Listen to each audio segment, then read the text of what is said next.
Morjens. Tässä videossa olisi tarkoitus korjata tämmönen 7-vaihteisen DSG-vaihteiston Mechatronic. Ja tästä ottaa kantta irti. Sitten löytyy tommosia 30 torkseja ja sitten on näitä muutama 10 millin mutteria. Ja alkuun otetaan sitten toi akkumulaattori tai painevarain, millä nimellä sitä nyt kutsutaankin. Se on haljennut tuo pohja sieltä ja hiushalkeama tulee ja sen alta sitten löytyy tommosia 30 torkseja ja otetaan ne pois sieltä sitten. Eli tässä nyt oli ongelma, että kun auto ei liikkunut oikeastaan eteen ja taaksepäin ollenkaan ja sitten vähän putsaillaan reunaa tuosta, ja sen jälkeen pikkasen rasvan poistoa ja muuta.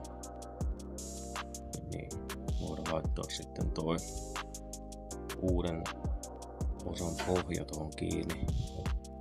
Oikeastaan käyttää niitä samoja ruuveja siinä, niin kyllä toimii vielä. Niillä ei oikeastaan mitään momenttia ole. Ihan semmonen maalaisjärkituntuma. Siinä sitten voidaan ruuvata tuo uusi palikka paikalleen ja jollain piheellä sitä pikkasen avittaa kiinni ja sen jälkeen uutta tiivistetty tuohon kanteen, mutta sitten kuvaa nyt oikeastaan hirveästi tossa muistanut ottaa ja sen jälkeen kannet kiinni ja öljyt uudet tonne.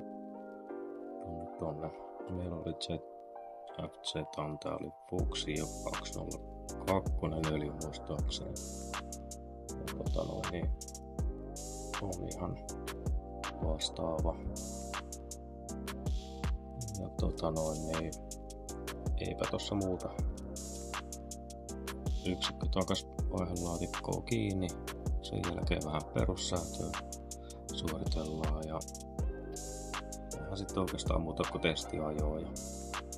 Tykkää videosta, pistä kanava tilaukseen, jos haluat tämmösiä, pistä kommenttiin, niin eiköhän me näet varmaan saada järjestettyä lisää.